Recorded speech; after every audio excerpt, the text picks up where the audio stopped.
Hi friends, this is Ramakrishna. Welcome to my channel రామ్కి 111. ఈసారి మన ప్రయాణం చిక్కమగళూరు నుండి శృంగేరికి వెళ్తున్నాం. శృంగగిరి అనే సంస్కృత పదం నుండి శృంగేరి అనే పేరు వచ్చింది. ఋష్యశృంగ మహర్షి ఇక్కడ తపస్సు చేసినందున ఈ ప్రాంతానికి ఆ పేరు వచ్చిందని విశ్వసిస్తారు. శృంగేరి కర్ణాటక రాష్ట్రంలోని చిక్కమగళూరు జిల్లాలో పశ్చిమ కనుమల మధ్య తుంగా నది ఒడ్డున ఉన్న అత్యంత పవిత్రమైన హిందూ పుణ్యక్షేత్రం. ఇది జ్ఞానానికి, వేదాంతానికి, ఆధ్యాత్మికతకు ప్రసిద్ధి చెందిన క్షేత్రం. సనాతన ధర్మ ప్రచారానికి ఆదిశంకరాచార్యులు స్థాపించిన తొలిపీఠంగా సంప్రదాయంలో గొప్ప స్థానం పొందింది. ఆదిశంకరాచార్యులు ఎందుకు ఇక్కడ పీఠం స్థాపించారు అనగా, ఒకరోజు తుంగానది ఒడ్డున గర్భవతిగా ఉన్న కప్పకు ఎండ తగలకుండా ఒక నాగుపాము తన పడగను విప్పి నీడ కల్పించడం ఆదిశంకరాచార్యుల వారు చూశారు. సహజ శత్రువులైన పాము, కప్ప మధ్య కూడా కరుణ ఉన్న ఈ పవిత్ర స్థలాన్ని చూసి ముగ్ధులై ఇక్కడే శారదాపీఠాన్ని స్థాపించారు. ఈ శృంగేరి హైదరాబాదు నుంచి సుమారు 800 కిలోమీటర్లు, బెంగళూరు నుండి 330 కిలోమీటర్లు, చిక్కమగళూరు నుండి 90 కిలోమీటర్ల దూరంలోనూ ఉంది. అక్టోబర్ నుండి ఫిబ్రవరి వరకు వాతావరణం చల్లగా ఆహ్లాదకరంగా ఉంటుంది. ప్రస్తుతం శృంగేరి శారదాపీఠానికి పీఠాధిపతిగా జగద్గురు శ్రీ భారతీతీర్థ మహాస్వాముల వారు ఉన్నారు. ఆయనకు ఉత్తరాధికారిగా జగద్గురు శ్రీ శ్రీ విధుశేఖర భారతీ మహాస్వాముల వారు కూడా ఉన్నారు. రండి, మాతో మీరు కూడా ఆ దివ్యక్షేత్రాన్ని దర్శించండి. నేను, నా మేనల్లుడు ఫ్యామిలీ కలిసి ఈ యాత్ర చేశాం.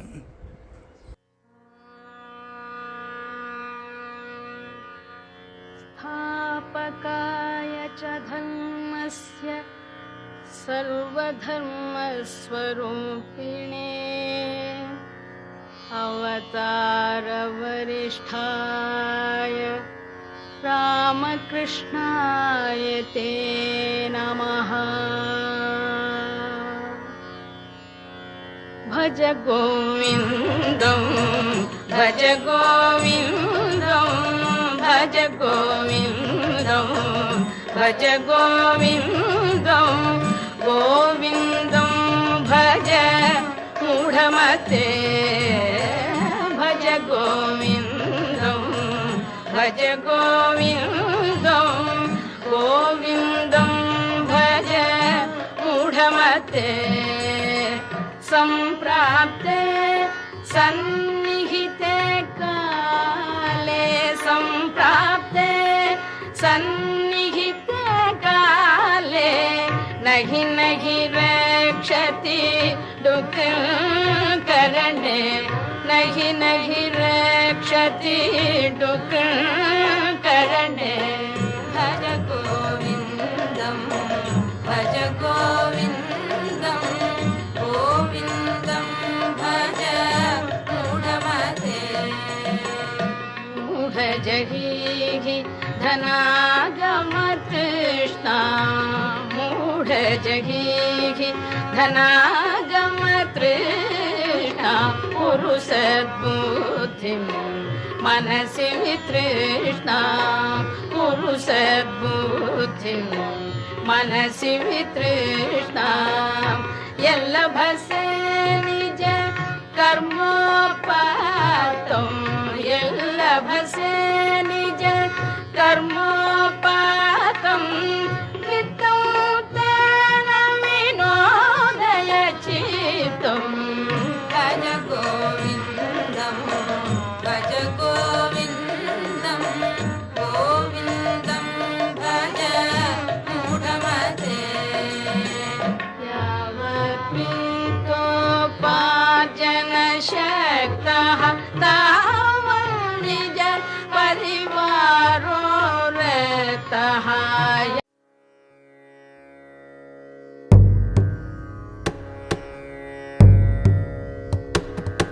मनोबुद्धि अहंकार चित्तानि नः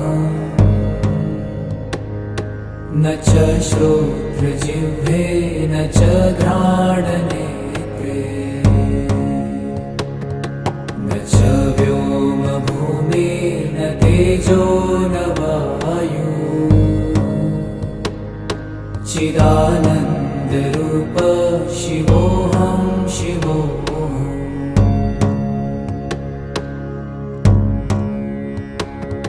न च प्राणसंज्ञो न वै पञ्चवायु न वा सप्तधातु न वा पञ्चकोश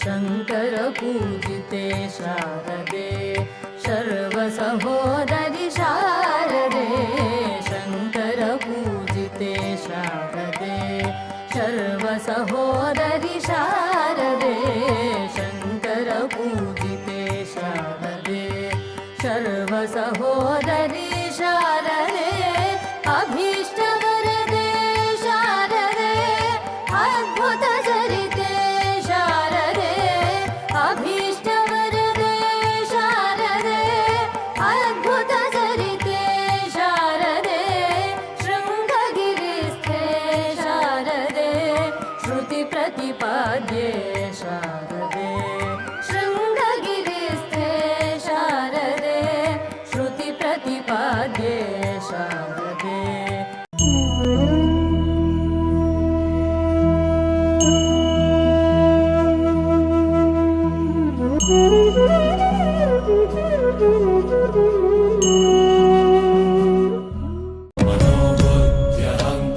मनोबुद्ध्यहङ्कारचित्तानि नाहं न च श्रोत्रजिह्वे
प्रभुं प्राणनाथं विभुं विश्वनाथं जगन्नाथनाथं सदानन्दभाजम्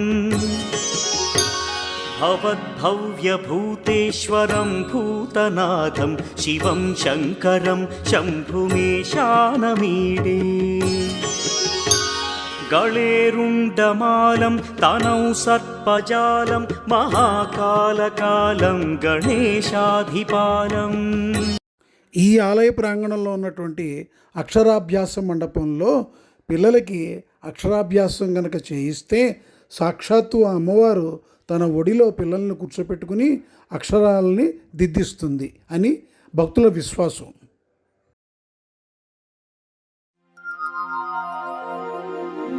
सरस्वती नमस्तुभ्यं वरदे कामरूपिणी विद्यारम्भं करिष्यामि सिद्धिर्भवतु मे सदा पद्मपत्रविशालाक्षी पद्मकेसरवर्णिनी नित्यं पद्मालयां देवी सा मां पातु सरस्वती भगवती निःशेषजाड्यापहा.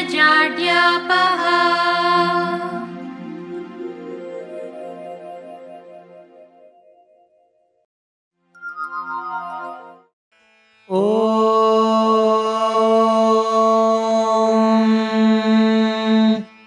यश्छन्दसां वृषभो विश्वरूपः छन्दोभ्योऽद्यमृतात् सम्बभूव समेन्द्रो मेधया स्पृणोतु अमृतस्य देवधारणो भूयासं शरीरं मे विचर्षणम्.